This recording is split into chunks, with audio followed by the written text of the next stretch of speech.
We are back with our second and final series of the day in the winners bracket match, or the winners match, however you want to call it.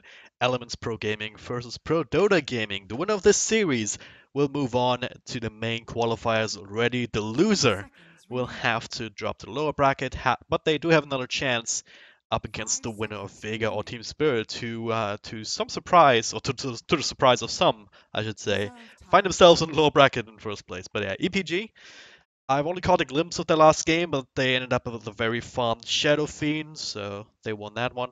And Prodota Gaming also not having too many issues dispatching Team Spirit, so both of them looking very strong. Of course, Prodota fresh in a new boot camp in Turkey. EPG also looking to snag this win, of course, as well. Not sure what their situation is right now. Anyway, my name is Dragon Drop. Happy to bring you the series and happy to be joined by the one and only PKMZ. How are you doing? I'm pretty good, dude. How are you? Just doing just fine here. Having Clockwork already. And Clockwork's always fun to watch. A bit of a weird first pick, though. Played the last game too, I believe. So yeah, maybe just a comfort pick. Rubik as well. Pretty good counter in many ways with the pluck and the lift out of the cogs and whatnot. Yeah, it makes your safe lane easier if he's your offlane. But I have a feeling if you first pick Clock, then you're very comfortable running it in both roles. Oh yeah. I mean, Prodota, they had some funky lanes last game, you could say. Team Spirit even funkier. Kind of got outdrafted in some ways. Because they ended up with rather weak lanes that Prodota was able to take advantage of. But yeah, they have some flexibility between the heroes, and the Ember Spirit also in first phase got banned out in the second phase last game, so the grab and hold that bright and early. That is abusable though, isn't it? Exactly as you said, it's abusable. Yep. Now they pretty much have to rely on a roaming hero shutting down the Shadow Fiend, otherwise he's going to have a free lane against Ember. That SF. Dangerous hero to just leave B and let him get out or let him get out of control. You can win the matchup if he doesn't have the cogs to influence the first few waves, but you have to like play really aggressive on him. Or you have to have roaming support. But once Shadow Fiend gets to the point where he's got his boots and level 3 or 4, it becomes very, very hard to get in on him. Also start with his this extra damage from the cog denies, as you mentioned. So yeah, I just completely yeah. squeeze the matchup. Don't even have that benefit of fighting up against like what kind of damage does he have? 45 with Wraith Band without souls. 48 or something, yeah. That's rather alright to play up against for a lot of mid heroes in the first 1 or 2 minutes until he gets his souls up with razors and whatnot. But yeah, if you take that out of the picture, Shadow Fiend, quite annoying to deal with early on. But yeah, we'll see how Prodota will respond to that. They take out the Warlock, they take out the Legion Commander, two more very popular heroes. So a lot of meta bans right now coming out. And a lot of offlane focus here from Elements with the Batright as well as the Darks here. Well, 3-3 is one of the better bat players, and Ember Darks here is very, very strong as a duo, so I think they're just trying to stop the run at you strategies being like enabled by the offlaner. That's kind of how he liked to play a lot in the past. Yep. Also taking out the Terror Blade as an option for Garda. That's nasty hero. The particular nasty hero. There's still plenty in the pool, I suppose. You can think about the Juggernauts and these kind of heroes. Troll Warlord even if you want to buff up the attack speed a little bit. Yeah. Do you see this? Yeah. Do you see this draft going in any particular way, or for either team? I think for Prodota, they're going to want roaming heroes or very high pressure off lanes, because at the moment, I feel like it's very hard to play Ember into this matchup. That's something they're going to want to fix. It's a very hard hero to play from behind with if you can't then go into fights after a bad lane, which is generally what happens against Shadow Fiend lineups. They just kind of group up with 4 or 5 heroes and then if you can't fight into them, you've got no room to recover. Well, there's a fighting hero. Slaughter for the full position. Uh, is that the right kind of Roma to deal with the Shadow Fiend early on, or would you rather have seen something like Earth Spirit still in the pool on Invis Hero? I'd have probably said Ricky, but it's a team-based thing. Slaughter gives you a lot more ability to fight the SF as the game goes on. He gives you the Roche potential, and he's a better initiator as the game goes forward. Ricky is more of a vision tool as opposed to Slaughter, his initiation tool. Yep. I wouldn't be too surprised to see the Ursa make a return from Prodota, unless elements snag it up for themselves, or maybe even something like a Lycan for Garda, with his extra Roche potential, with his physical damage potential too, coming out from the Slaughter. So that's still quite a solid pick in that regard. I'd imagine they go towards something like Lifestealer or Ursa as a default, yeah. but the problem they have then is Ember is not a building hitter. Neither of those heroes are particularly great building hitters unless they have a huge advantage. So, as we saw at the Major, if you don't have a way to take advantage of your fighting potential, it becomes very hard to end games. And if you can't end the game, then it doesn't really matter how big your advantage is. Yep. It's always ways back, especially if you add a disruptor to the mix. So EPG going for their signature teamfight heroes.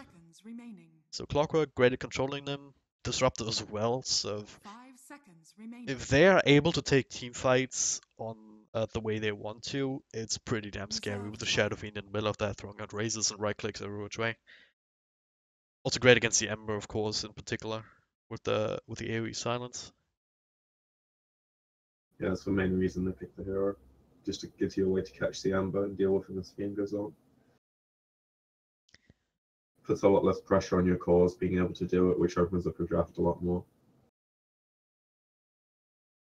The only problem is it's a really weak laning hero, and Rubik's Slaughter can easily go aggro with something. If they wanted to grab almost any active carry, and they leave themselves the option open because Omni's also a very good one-on-one matchup in the safe lane. Or you can just duel off lane with Slaughter, and it creates a lot of pressure that Disruptor can't really deal with. And if they want to use the clock as a support, that hero doesn't really like being in a tri lane because you get so level starved. Yeah, I really love this Omniad pick for all of these reasons. Also adds a little extra spice in our draft, just with the laning options or just the position options too. Even though it's most likely going to be that 3 Omni. But Ursa now being picked up by EPG. It'll be a diffusal blade game for him, I suppose, with the Omni ult. Now the last picks mean you still need that Garda here for Prodota. And EPG is still looking for another support unless you want to run a Clockwork there. I'd imagine they want an offlane hero. Like, Clock to me just doesn't feel good as a core this game. You hook onto an Omni Knight, he casts Repel. He doesn't give a crap, he hits the cogs, goes away, and Ember, unless you have the Static Storm to follow up, is just going to Remnant away. It just doesn't feel good as a core this game. So if they can make it work as a support, I think that's the better route for them, and then have a higher impact offlaner. Yeah, would make a lot of sense. But what kind of offlane is left actually? I mean, some of the classic ones have been taken out. I haven't seen a Tidehunter in a while. Don't know if that would have been. It's garbage hero, so there's a good reason you haven't seen it in a while. Yeah. It So just does nothing outside of the ult, so and the metagame's completely gone away from it. That being said, they could do something like Enigma or offlaner. That would work really nicely, I think. Yeah. It just gives them this like team fight security on top of already having two pretty good early fighting heroes if they get a good start. The Doom is a counter towards the Omni and Ember, so that's also pretty good. And it's not necessarily defined as an offlane yet, so they have that switch up, I suppose. Probably a better option than Enigma. I like it. Yeah, it's the most popular hero that's kind of slipped my mind as a potential for EPG. But yeah, a lot of good reasons to pick up that hero, either as an offlaner or as that kind of jungler with the Iron Talon, and then the more active 4-position roamer. the way Doom is being played, essentially. So, Juggernaut, okay, that's gonna be rounding out the lineup for Prodota. So more magic immunity. So you really have to rely on Disruptor ult, getting that off before like the repels come out and the spins come out. And of course the Doom, just making sure that Omni Knight can't help anyone who's already been caught out. This looks like a very volatile game, just based on it. If elements are able to stave off the early pressure and deal with the slightly weaker lanes overall, then they get to this point where the Shadow Fiend's just huge, the Ursa probably has an Aegis, and the game becomes very, very hard to play for Prodota. Because Juggernaut, he can't man-fight an Ursa, he can't man-fight a Shadow Fiend, and he has to worry about getting doomed constantly. 5 seconds remaining. I think they pretty much picked this hero out of like, well, he's our least shitty option. It doesn't necessarily match up that well this game. Though I think most of the better options were taken out, so what can you do, right? The only upside they do have is they have 3 cores that want to be doomed from EPG side, so they're probably not going to focus on the Jug as much. Yep. What is this shit? Have you not read the Battle Pass thing? Yeah, but I didn't see this bit. Like, what the fuck? Can we just get to our Dota game? The more Battle Pass levels we have, the fancier our towers become, essentially. So that is that, but none of these players have it yet. So adding it to the overlay, there we are. My name is Dragondrop, I'm joined by PQMZ. This is game number 1 of the best of 3 that will decide which of these 2 teams will join the other teams in the main qualifier for the Summit 7. So, important series, especially for Prodota, just joining together in the gaming house in the boot camp in Turkey. And of course, Pingman Check and already getting up to 9 souls in Necromastery. You gonna go for another one? Yeah, they're just going to the room, so they'll keep it going. The clock has a clarity. And one thing this does do is allow Prodota to set up for the 3-1 split as opposed to the normal 2-2. Because they prioritize this over getting a rune because it basically wins for lane for Shadow Fiend. So if the 2 supports sit here and they connect on a first blood, then it kind of equalizes all of that. They're going to get scouted by this Ursa.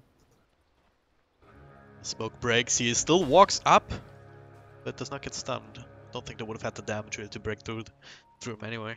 The battle begins. That's a really important scout. Because if the Shadow Fiend gets ganked there, then it completely nullifies the early Necro. And someone has to buy him a TP and stuff gets hard. But they're still sitting around here. Yep.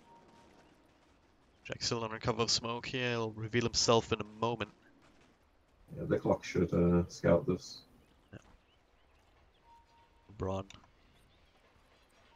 Yeah, he might be the one being caught out actually. Smart cock placement there. Drags him back a couple of times, but now, well, Milan not quite fast enough to get close for the stun, so that'll be that. And now they default to their aggro tri-lane, which is what I presumed they would do. Kind of leaves their Ember to the Wolves, though.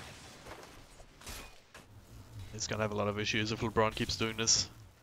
Goalie's just zoning him away. Oh, they're actually lane swapping. I guess they really want the Ursa Omni matchup. Yeah. It leaves Gogi in a bit of a rough position here. Milan Castle retreats, gets a crush off, follows there from J4. And Gada can go for the spin if he wants to, but doesn't even need it. Doesn't even need to spend the mana here with the body blocks to ensure the last hit for him too. So first blood in favor of Prodota. Great start for them. That's really greedy if he gets caught there. Like, you know your lanes are rotating, Yeah. the call's been made, and you need to not get caught there. He could have TP'd out, he could have taken could have continued to hide until some more help come through. Taking a more safe Just path don't to do that. trees. Yeah. It's not like when you play, some guy just says, screw this, I'm going to go bottom. There's a call made, and then you play around it for like a few seconds, and it's like, yeah, I'm going to TP bottom, blah, blah, blah. Make sure you don't die up here, and, you know, don't get caught, and then... You get caught and you're like, oh, okay. Never mind. It creates an awkward situation, but it's not too big a deal. It's a disruptor. It's just something that shouldn't really happen. Yeah. Now we have a very interesting situation in that we don't have anyone in the safe lane right now. We have Doom going for the jungle, doesn't have any big region creep or anything, but he does have the extra skeletons to farm up with. It increases your farm speed so much. Oh. And I actually like the fact they're not putting the Doom top yet. He doesn't have the ability to stay in this lane until he gets probably about level 5, some kind of sustain item on top of boots. So it's much better that he prioritizes his own economy and they try and box his Omni a bit. It does give the supports free roam, but if the Clockwork can sit around mid like he did at the start, he just kind of needs to protect his Shadow Fiend. It sucks for him because he's not going to get levels, but he has a bigger purpose this game. Which will probably hug the tower there up top. Yeah. You also saw Prodota trying to go for his mid rotation again, but this time it was even scanned out. Penguin Check still very much alive and kicking in mid, taking control of this one pretty much entirely.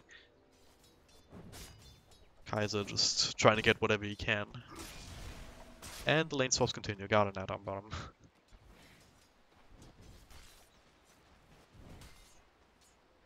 At this point, I'm not really sure who it favors because the Ursa and Jug are pretty much equal on CS. Same thing for the offlaners. I feel like if could have perhaps gone for a kill on a Doom before they rotated through. Well, with Garda still there, but See, I'd be quite happy to just like dive this Doom under the tower multiple times because if their supports TP, what do? Like you just either force the rotations and back off if it's the Clockwork, or if it's disrupted, then you just keep going because he doesn't really offer that much. What the thought middle lane, this time they're smoked up, so Penguin Check caught off guard, lifted into a crush. That's an easy kill. Gets one raise off, doesn't really do too much. Kaiser also getting it from himself, so that'll equalize the middle lane a little bit in terms of net worth. That's a huge deal. This is where you want your clock on, like this side of the map. Yep.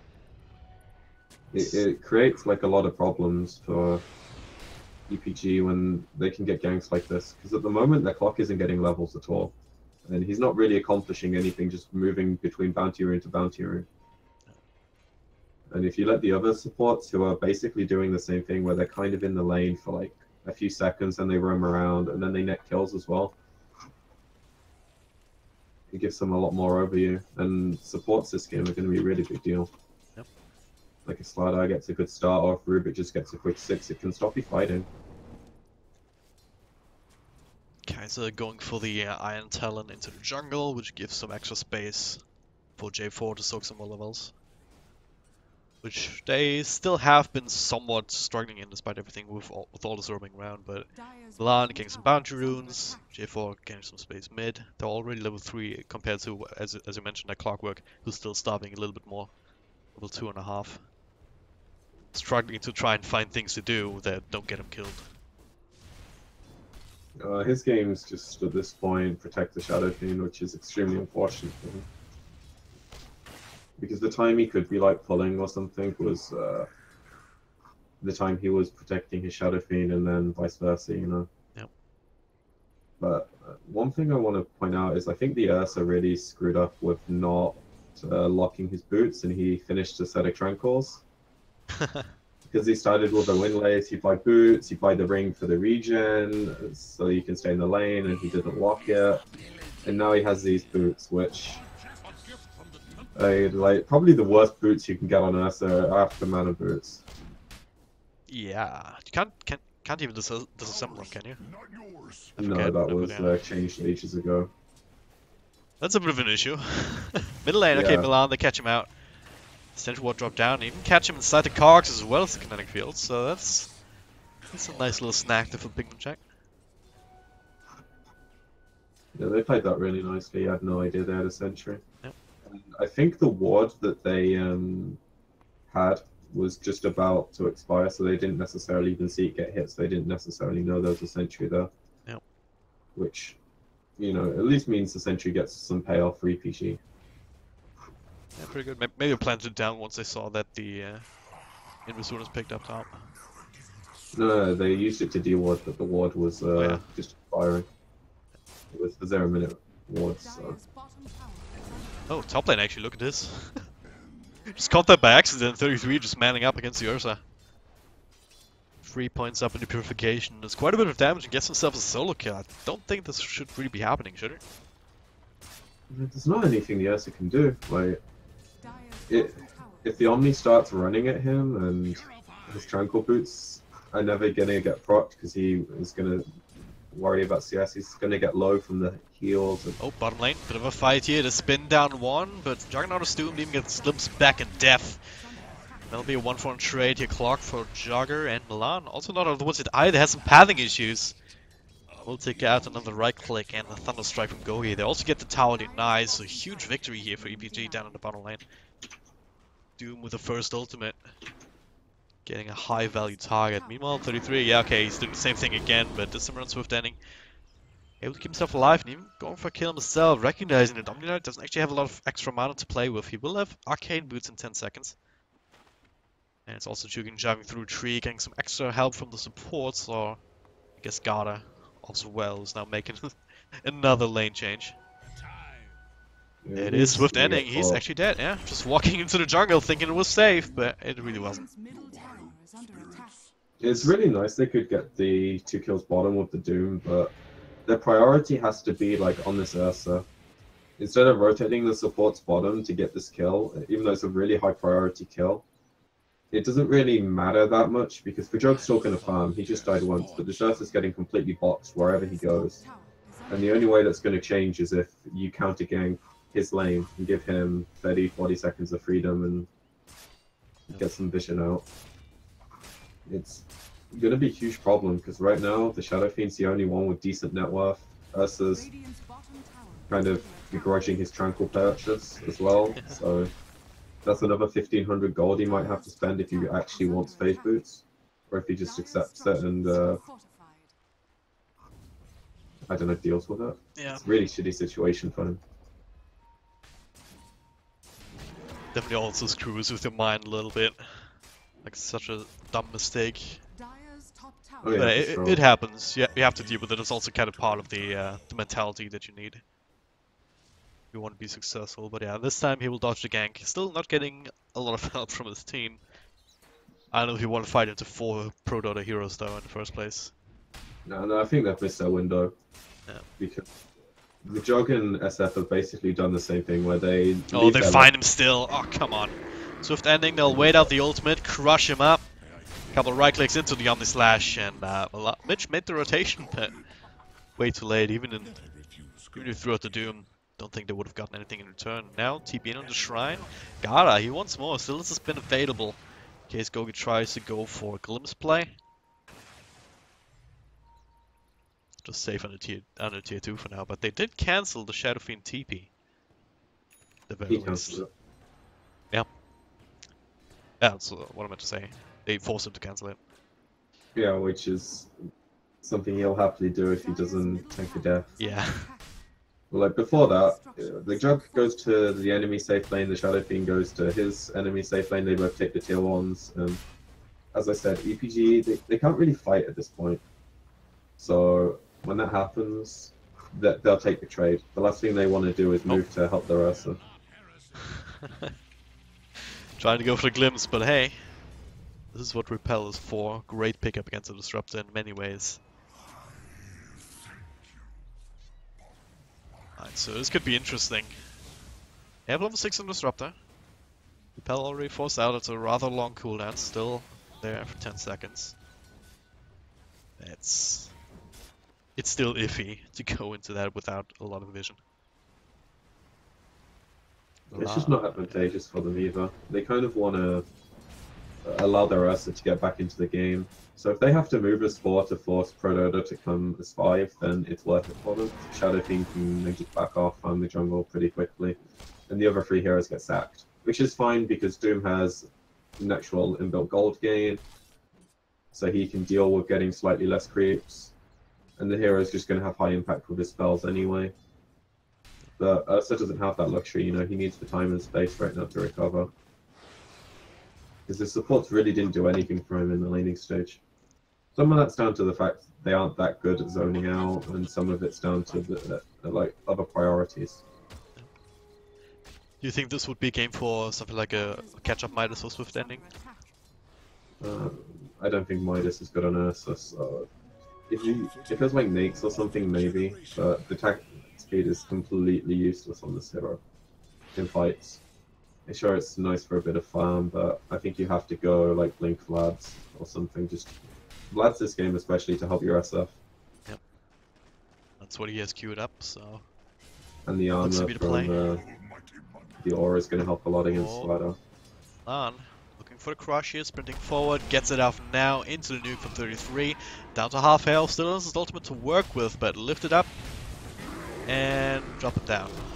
There it is. J4 even with the stolen battery assault. Mostly used to creeps, but they still get the kill. No way for Swift ending to get himself out of that situation. The rest of his team still... they're moving as 4, but they're not moving aggressively enough, I feel like. Smoke was a little bit late considering that they saw 3 heroes taking a lot of time ganking up their hero.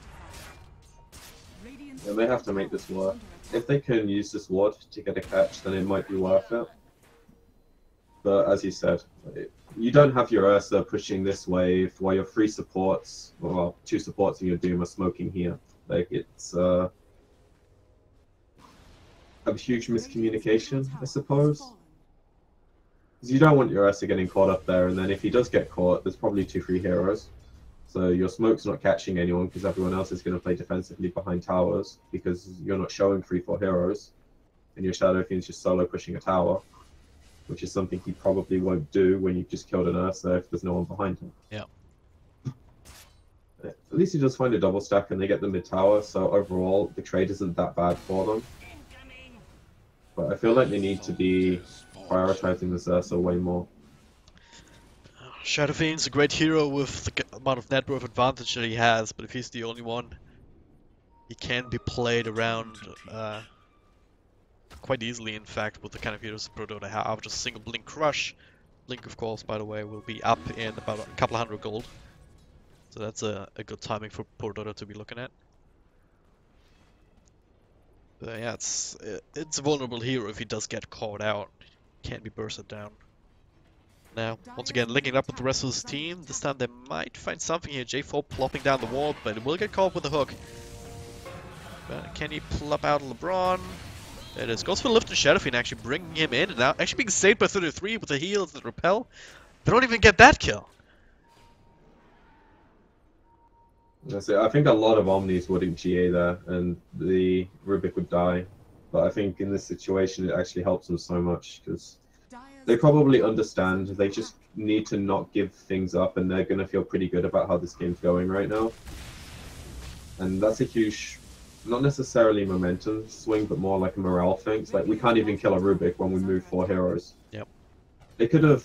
Oh, they find Stack Storm, but don't quite catch anyone inside of it, actually. Might be able to go for the Glimpse on Kaiser, but Stack Storm already wasted, essentially. And he'll be able to ram them out, of course. Lift back on Mitch, but at least he's tanky enough to withstand this sort of stuff. But once again, bit of a commitment there from EPG to no avail. Meanwhile, Garda was farming up on the other side, getting some more farm here. The static storms, like, it's almost game defining. That hits, they win the fight, they take the tower, most likely. There's no GA, there's only 1 Omni heal. Just on the edge. But Almost caught 2, but both of them were able to walk out on either side. Yeah, they don't get it, and it's not too bad for them because they don't necessarily lose anything out of it. But it's just this continuing spiral of the game going slightly worse for them. And if Ursa dies here... Just got the Vlads. So at very least it will not lose too much gold, but Kaiser is there ready with a follow-up control. Extra crush, and yeah. Once again, it takes them a while, but EPG is never ready to actually make anything off of this. I would be so sad if I was this Ursa. Yeah. Look, What's the score at now? Oh, 0-5, yeah.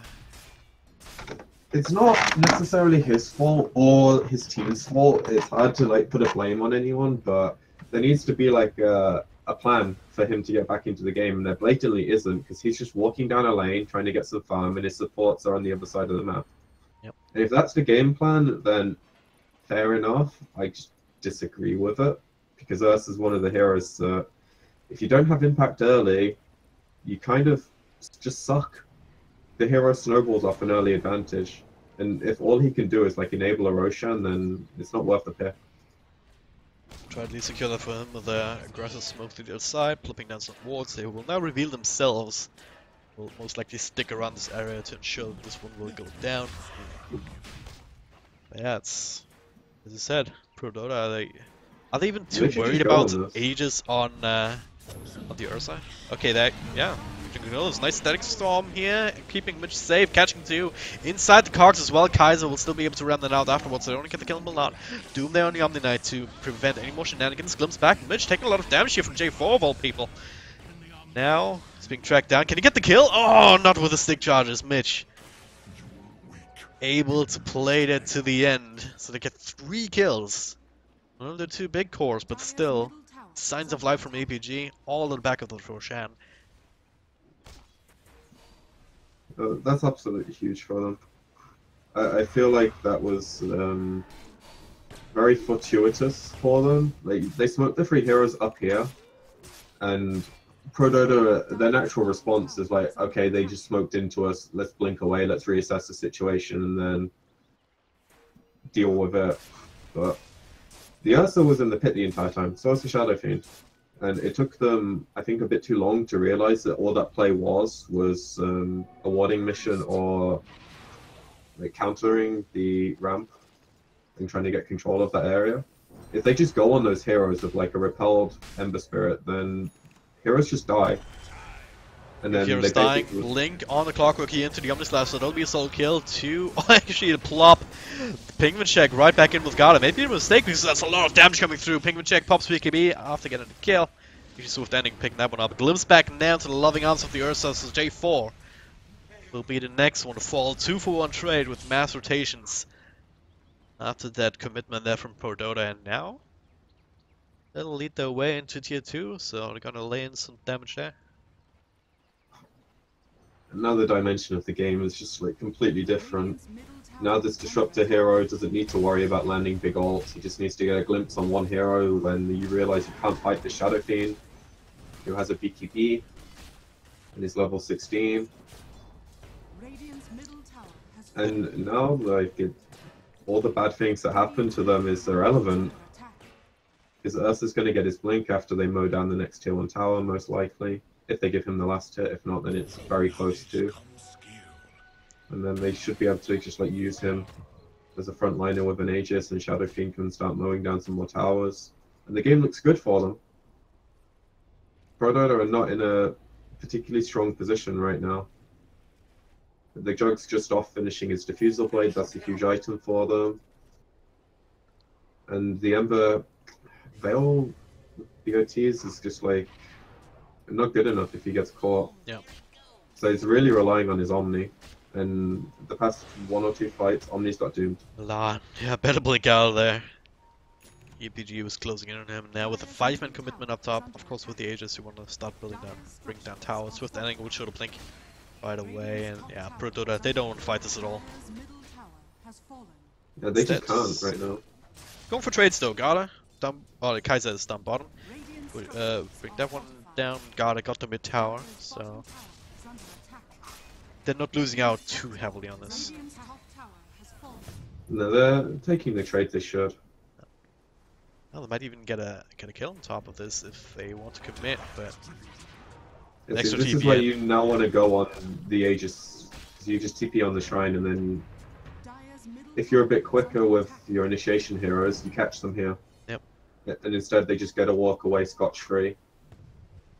Spirit still has a couple of remnants. Well, maybe not. Yeah, If still that's going not here. happen- Penguin Check stays around here on BKB, but Omnislash tanks up the whole thing. But this nice static storm catches Juggernaut, comes out into the Doom, so a heavy commitment to bring him down. Kaiser, not quite enough damage yet here. The Glimpse will not work the way the Gogi wanted it to, so he'll still be sitting on trees, able to TP out. Hookshot also off the mark, shot. so that was a clear case of debated, wasn't it? Well, I don't think it was so much debated as like they had no vision, and Shadow Fiend is not the hero you want to go on because he tanked a full Omni Slash and he didn't really care because the only follow-up damage is magic. Yep. And even if the Shadow Fiends are like half-life, if he pops BKB and starts hitting a jug that's at full life, it's a close man fight. Let alone the fact he was static stormed, etc. So if they could have found a jump on like the backlines or the supports, it's much better. But they were just a bit too slow with that movement. If they reacted a bit quicker, it looks good. Instead, EPG get a bit of time to reposition, they jump the wrong hero, and it's another fight that goes their way.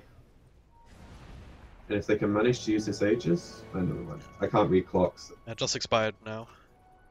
You I can also... always think the middle is when it expires, but obviously I'm retarded and the clock is 12. And, What you but can still, also I do don't now... think they need an Aegis. Yeah, what you can also do now is you can hover over that icon next to the map, and it'll tell you when Roshan may respawn. But now, Grim Crush here, Swift Ending blinks in, Milan still caught in the kinetic field, so that'll be the casualty. Glimpse back on another one, that's J4. Those stolen static storm actually, but that won't save him from the right clicks.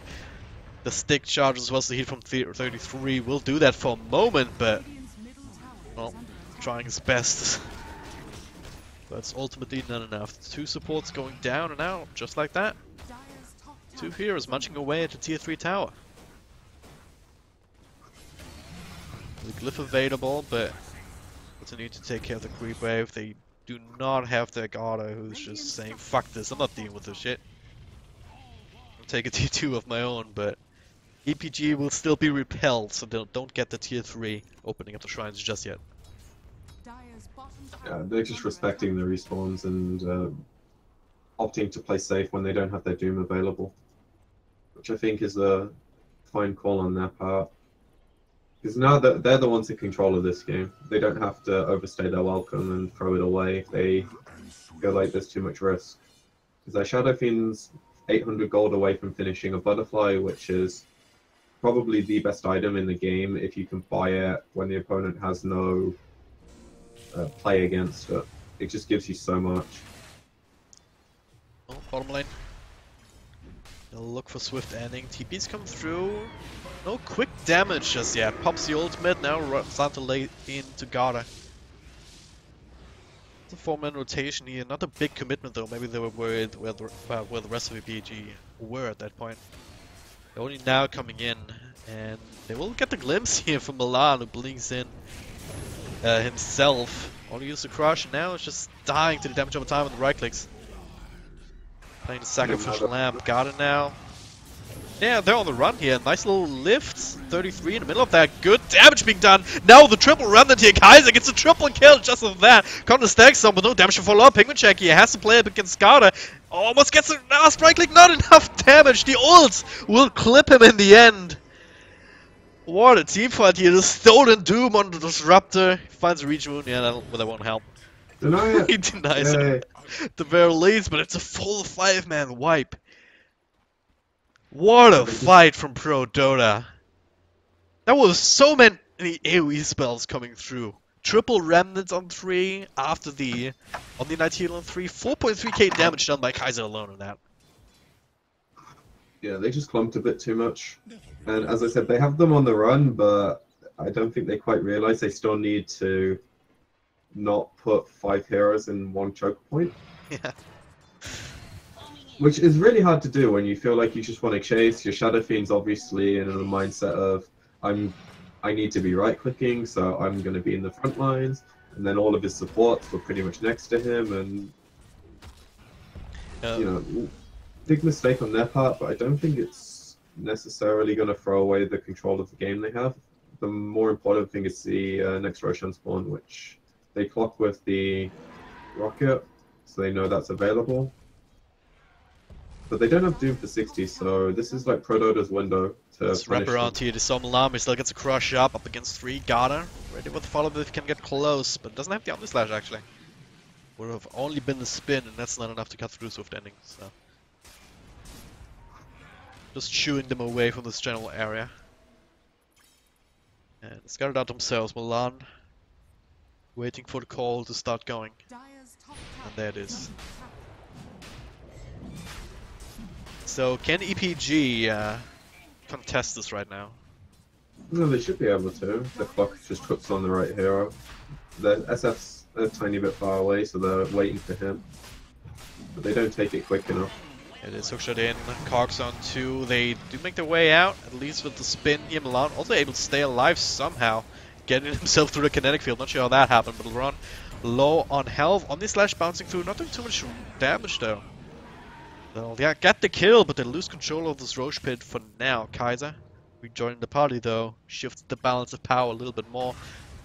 Don't know if we want to fight around the shrine. It's already triggered, a lot of damage being done. Stolen Doom again doing some work up against the Shadow Fiend, who already used the BKB, so a couple of right-click spins, there it is, they bring him down, and now there's actual Doom coming through, so that'll take care of Omni Knight. Might have to be denied if they can, and nope! Oh, he missed! Alright, double crush in the back here, Milan still setting up for Gata. The fight's still going very much in their favor, double kill and a wicked 6-free for the 2 damage dealing cores, and that should definitely secure this Roche, especially considering that Milan somehow able to keep himself alive. Double bash though. Hold, right? Possibly, yeah. But that was really, really nice. Clockwork caught out Milan. Only mana for an ult, but Kaiser. He's Yeah, he's dead. In his own little self-made arena of death, Gata picks himself up the Aegis, and now I think it's fair to say that Oh, they got Prodota it to free. back in control. Oh wow, they didn't. Yeah, that's a bit sloppy from them, but they would much rather have the Aegis than a tier 3 tower if they were offered the trade. So, yeah, it's not too big a deal that they lose their tier 3. Yeah, and the big problem that fight was like, when the clock hooked in, the Shadow Fiend wasn't quite there, which I think was just them getting a bit worried about how quickly it's dying.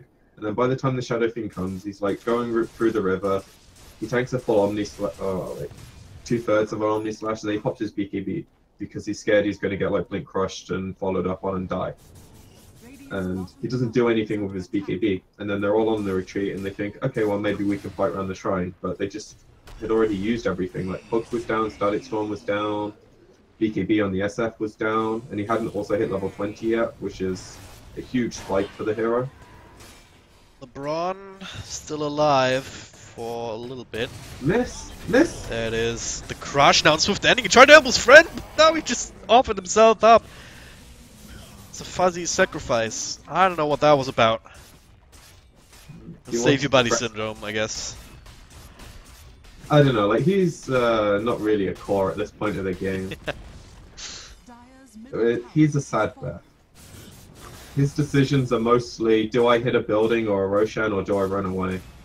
Oh, Pingman check. Aggressive force, they're bringing him in! Stag someone forward, they're still gonna get the kill! Do they have to follow up damage here without without the Shadow Fiend though? They don't. Mitch being brought down immediately here. Everyone's kinda low here. Gogi kept alive by the thing, by the shrine. And they get out. Kaiser even looking for the kill before Remnants, and yeah, it will be able to secure it with the Omni Hail. Prodota just styling all over EPG in their own base right now, despite the form and Stag Storm here, and they get the lift into the crush, instantly annihilated. And this will be at least a set of racks. Another buyback force out in Doom. They only also have a little disruptor, but without Stag Storm, not a whole lot that he can contribute to the fight anyway. The healing ward? Well, like, preparing all the damage that they've done so far. So, what do you do? You protect your second set, which is probably more about what this buyback is. Because the 2 heroes are going to defend the first set, but they're probably only going to be able to get the tier 3. Depends how confident they feel right now. They have Aegis, so if they want to just dive them, they're very able to. Sees the Omni Slash for 10 seconds, hookshot in, catches 2, Mitch with the Doom onto the Omni Knight. And Swift ending laying into him on the outside, but Stolen Doom to try and keep him controlled up. Gata still very angry in the front line. So much damage being done. He'll have Omni Slash in a moment too. But caught by this. Oh no! Dumps to the other side though, so that'll be fine. That Stag Storm once again not really catching anyone. The Crush will only really connect on the Disruptor, but the Omni Slash saved up for the big target. Kaiser might take out his damage over time, but He can Well, just buy back. game is over already. Triple kill for Garter. That'll be a Yeah, second set of racks. the tier 2's still up, so they probably can't get megas, but they're gonna get the second set. PG And still then they holding still up. have an Aegis Yeah. for just over a minute. So by the time that at least their other two heroes are up, they can push out bottom and maybe get the wave to the tower quick enough to use the Aegis. Nope. If not, they still have plenty of advantage through gold. They don't really need this item right now. 17.6k right now. Look at the graphs too. It's a nice little dip for EPG, I really but like then it. it just went from bad to worse really, really fast. In favor of Prodota. I don't know if you see it as a normal spectator, but at least when you're casting, the net worth advantage thing is, it just means I don't have to press graphs anymore. It's so nice. Yep. It's also for spectators. Pretty much everything you have in broadcasting. Also useful for game spectators. It's also talking to eSkills earlier a little bit about it. It's super helpful to have. This is something that you'd think for such a money-based game when it comes to like TI and things, they'd have this in like, years ago. Yeah.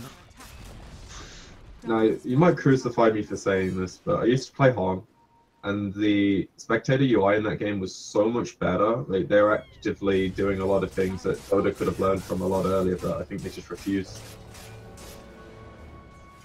Well, it is expired, but Shadow Fiend are trying to bait out this BKB. Because they know that he's a very easy kill if that's on cooldown. Blink Crush into the Omni Slash here. They might just be able to get it regardless, and there it is. Takes out the entire thing. The Doom comes out, but once again, Dooms himself at the same time. They do get one. That's the Rubik inside the Static Storm, but Garter absolutely unstoppable. A full rampage for him to close out the game. GG is called. Once again, they have only arrived yesterday in Turkey, but they've already arrived in-game, if that makes sense. For the first game.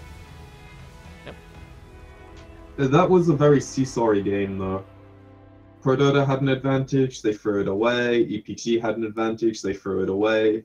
And both teams just, like, they were executing better when they were the ones not in control of the game, which was really weird to see. Looking at the scoreboard. Yeah, I do think the EPG had like harder to execute drafts though, especially with how they prioritized their heroes in the early game. They made it really hard for their Ursa to be able to have any impact in the game. And then Clockwork as a support is like, he needs to be ahead in fights to be able to just walk in and use his spells normally, otherwise he's basically just a hook. And he's going to hold someone in place for a few seconds for your Shadow Fiend to hit them. And similar thing with Disruptor. If you're not ahead, Glimpse is a mediocre fighting tool at best, and if you don't land big static storms, which is really hard against an Omni Knight and two fairly elusive cores through being able to like jump out of Glimpse and they can Blade Flurry, etc., it's really hard to play their supports. So then the game's all on their Shadow Fiend. And he did a decent job, but So much you can do, right? I mean, it's always a problem needed help. if you put all your eggs in the one basket, and if the other team has a way to take that hero out of the picture, then all of that net worth essentially disappears, and you're fighting and on the a Doom got huge stolen disadvantage. like every fight, which like if it happens in the early game, it's acceptable because you normally cast Scorched Earth, but if you're running in with that spell and then he sees you cast Doom and then you let it get cast, let it get stolen, then it skews team fights massively. That was another mistake they made throughout the game. But hopefully they can come back in game 2 with a slightly less core-dependent draft. Or just change their priorities, I think. I don't dislike their draft, it was just a bit more momentum-based. And is your Dota coordinator down? Was down or just got back up, I believe. So, yeah, game number 2 coming up next, so I'll get that ready to go ASAP. In the meantime, enjoy a little bit more music. See you then.